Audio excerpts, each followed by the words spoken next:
growing up. I actually did a cartoon strip when I was in high school called Tantrum Man. All inspired by you, my friend. So, as one comedian to another, I think you're great. Who are you? My name is Eric Haines, and you're asking about how I started out. I learned to juggle, and somebody paid me $10 to do a kid's birthday party when I was in high school, and I kept finding ways to do that instead of getting a real job, and I really have never had a real job besides that. So I've always entertained people doing whatever it is that I was doing. Did you go to school? I did. I ended up with a degree in performing arts. And did you entertain people in school? I did. I actually kept on doing that. I was a chicken. I was a mascot for the football and basketball games. And Chicken? A chicken. Yeah, Radio station. Yeah, the radio station had a chicken. Even though the U of M Grizzlies are the Grizzlies, then they had a chicken just before the radio station. And where was this? That was in Missoula. Missoula? Yep. Is that where you grew up? I was born and raised, fifth generation. Finally moved to Seattle area, to Linwood, about 2 years ago. Do you live here in Seattle? I live here in Seattle. Do you have any Seattle jokes? Not really. A couple, How about Missoula? So yeah, a lot of my act is based on that. You know, Yeah. things for knapweed and full free introduction, that kind of thing.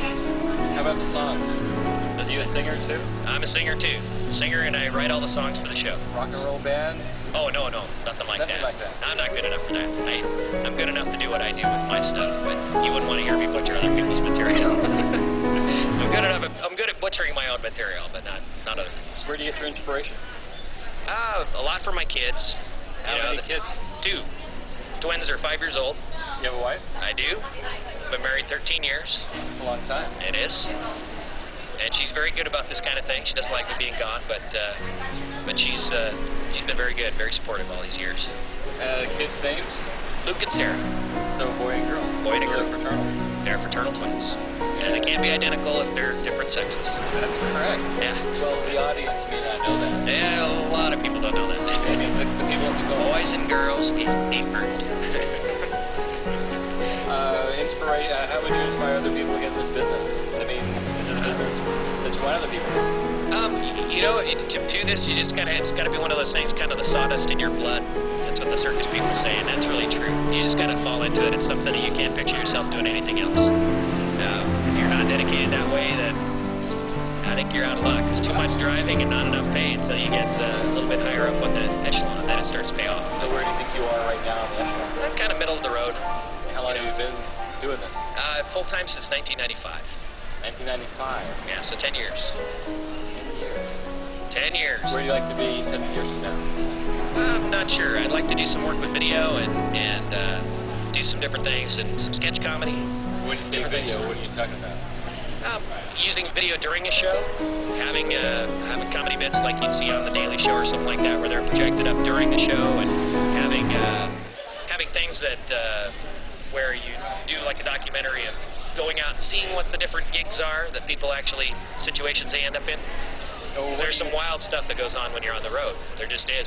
You're in a small town and everybody knows everybody, and it's Badger's birthday and he forgot his teeth, that kind of thing. So that's the kind of room I like to work. Talk about The Daily Show. Oh, I like it. I'm kind of a, if you talk about what my influences are or what I like to watch, then it's pretty varied. From everything from The Daily Show, I listen to both sides of every argument, so I listen to Rush Limbaugh and The Daily Show and NPR and all the right-wing radio and everything. Together? All at the same time. Have an excellent radio. I have no filter. It just all goes in. All goes in, but that's... Do you have any liberal jokes? Some, but usually most of my stuff slams on both sides. I think both sides are ridiculous, and so I hit them both pretty hard. Even though I'm generally conservative myself, but there's no one side. You need both sides in order to have balance. Do you vote? I do. Your wife votes? My wife votes. My kids will vote. I tried to get them to vote this year, but trying to convince them that they're midgets just didn't work. What do you think about the By Seattle? Have you had a chance to get any taste out there? Oh yeah, it's great. Well, what's a good taste you've had in your mouth? They got gyros. They got the elephant ears and stuff like that. You gotta understand, my kids are 5, and that's pretty much where my maturity level stops. So, yeah. So anything that a kid would like, that's what I'm into. Ice cream, and there's great teriyaki chicken salad, whatever. Some good stuff out there. Have you tried it? Have you been out there? Yeah. It's pretty good. Yeah. I'm more of a Dorito guy. Doritos? Yeah. Any closing comments? We're going to wrap this thing up right now. Yeah, it's been very nice to meet you. Very nice to talk to America at large. You have a song. You make up songs on the spot? I make up, well, not on the spot usually. I have to sit down and write them out. Why don't you sing a little song while we fade this out to black? Okay, I'll do the one I did on banjo. You can say my love is as deep as the ocean.